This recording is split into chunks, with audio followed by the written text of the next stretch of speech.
केंद्र की नरेंद्र मोदी सरकार ने पिछले साल आत्मनिर्भर भारत का नारा बुलंद किया। कहा कि उनकी सरकार अन्य देशों पर निर्भरता खत्म कर रही है। जैसे हर एक सामान भारत में बनेगा जो अभी बाहर से मंगवाया जा रहा है। इसके लिए पॉलिसी में भी कई बदलाव किए गए, पर कोरोना वायरस की दूसरी लहर की वजह से पीएम नरेंद्र मोदी ने न सिर्फ मनमोहन सिंह सरकार के 16 साल पुराने नियम को बदला, बल्कि चीन समेत 40 से ज्यादा देशों से गिफ्ट डोनेशन भी कबूल किए। आइए समझते हैं कि विदेशी सहायता को लेकर भारत की नीति क्या कर रही है और मनमोहन सिंह सरकार के बनाए किस नियम को मोदी सरकार ने बदला है। प्रधानमंत्री मनमोहन सिंह के नेतृत्व वाली यूपीए सरकार 2004 में 2014 तक केंद्र में रही। दिसंबर 2004 में जब दक्षिण भारत तटीय इलाकों में सुनामी में तबाही मचाई, तब मनमोहन सिंह ने विदेशी मदद की पेशकश ये कहते हुए ठुकरा दी थी कि हम अपने स्तर पर हालात से निपट सकते हैं, जरूरत पड़ेगी तो ही विदेशी सहायता लेंगे। खैर, उसके बाद कभी जरूरत पड़ी नहीं।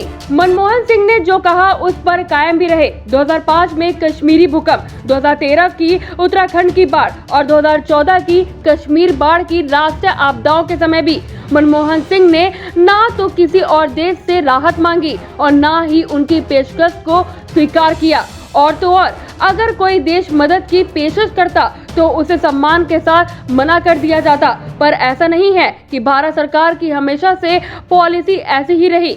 इससे पहले उत्तरकाशी भूकंप 1991, लातूर भूकंप 1993, गुजरात भूकंप 2001, बंगाल तूफान 2002 और बिहार की बाढ़ 2004 में भारत ने विदेश से राहत कार्यों में मदद ली थी। आपको 2018 की केरल बाढ़ याद होगी। तब राज्य सरकार ने कहा था कि 700 करोड़ रुपए की सहायता की पेशकश यूएई ने की है, पर केंद्र की मोदी सरकार ने कहा कि इसकी जरूरत नहीं है। राज्य में जो भी राहत एवं पुनर्वास में काम होंगे उसके लिए घरेलू स्तर पर ही पैसा जुटाया जाएगा। इस पर केंद्र व राज्य सरकारों में विवाद की स्थिति भी बनी थी। मनमोहन सिंह को दिसंबर 2004 में दिया बयान पॉलिसी बना और उसके बाद कभी भी राष्ट्रीय आपदा के समय विदेशी सहायता नहीं ली गई।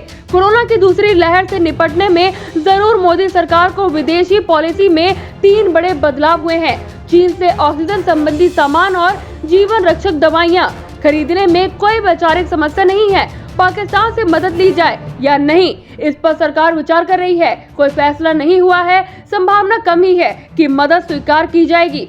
राज्य सरकार विदेशों से टेस्टिंग किट से लेकर दवाइयां तक खरीद सकेंगी, साथ ही किसी भी तरह की मदद प्राप्त कर सकेगी। इससे केंद्र सरकार या उसकी कोई पॉलिसी आड़े नहीं आएगी। ये पॉलिसी लेवल पर एक बड़ा बदलाव है। भारत सरकार ने विदेशों से गिफ्ट डोनेशन और अन्य सहायता स्वीकार करना शुरू कर दिया। यह एक बड़ा बदलाव है क्योंकि 2004 के बाद यह पहली बार हो रहा है। पिछले साल सीमा पर संघर्ष के बाद भारत ने चीन के साथ कई डील्स रद्द कर दी थी, कई ऐप्स को भी प्रतिबंधित कर दिया था। इसके बाद उससे माल खरीदने पर भी कई तरह की पाबंदियां लगाई गई थी। अब नई पॉलिसी के तहत ऑक्सीजन से जुड़े उपकरण खरीदने को केंद्र ने मंजूरी दे दी है। सरकार ने तय तो किया था कि विदेशों से आई सहायता को जल्द से जल्द राज्यों में पहुंचाएंगे, पर ऐसा नहीं हुआ।